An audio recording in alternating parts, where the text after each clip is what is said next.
जाता है, क्योंकि अगर हम बात करें चार्टर्ड अकाउंटेंट्स की तो आशीष पाठक ने हमारे संवाददाता से खास बातचीत की है, जहां पर वो चार्टर्ड अकाउंटेंट और उन्होंने ये कहा कि ये जो बजट है वो बेहद जो है सरकार की तरफ से बनाया गया वो बेहद संतुलित है। तो क्या कुछ उन्होंने कहा है वो आप सुनिए।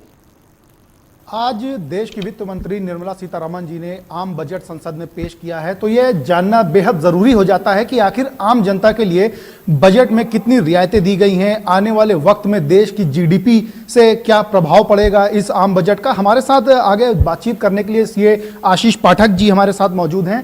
सर, आपका बहुत बहुत स्वागत है। सर, एक बात सामने आई है कि जो 75 साल से उम्र के ज़्यादा के लोग हैं और जो 75 साल के हैं उनको ITR इनकम टैक्स रिटर्न नहीं फाइल करना पड़ेगा।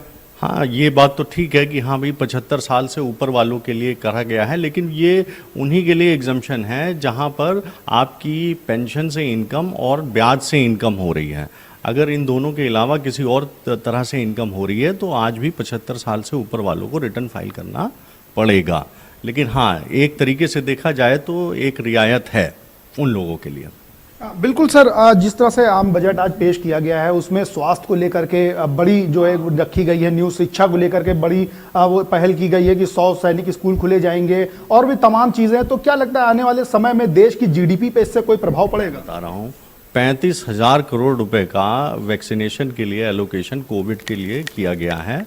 और जहाँ तक रही बात जीडीपी की, तो जीडीपी तो इस बार डबल डिजिट का प्रोजेक्शन किया गया है कि हम लोग डबल डिजिट की जीडीपी रहेगी, कंपैरिजन जो पिछली बार तो हम नेगेटिव थे उसके मुकाबले।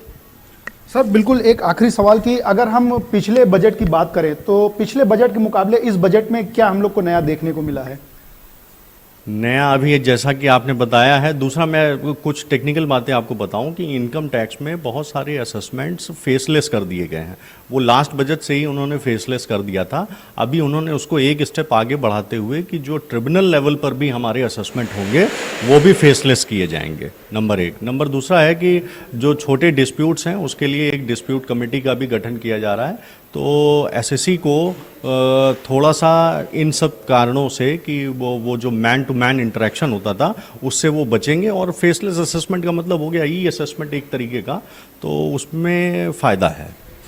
हाँ बिल्कुल, तो ये हमारे साथ थे सीए आशीष पाठक जी, जिनका साफ तौर पर कहना है कि इस बार का बजट काफ़ी बैलेंस रखा गया है। जहां सैलरीड पर्सन को कोई रियायत नहीं मिली है, वहीं 75 साल और उससे बड़ी आयु के लोगों को ITR में छूट दी गई है।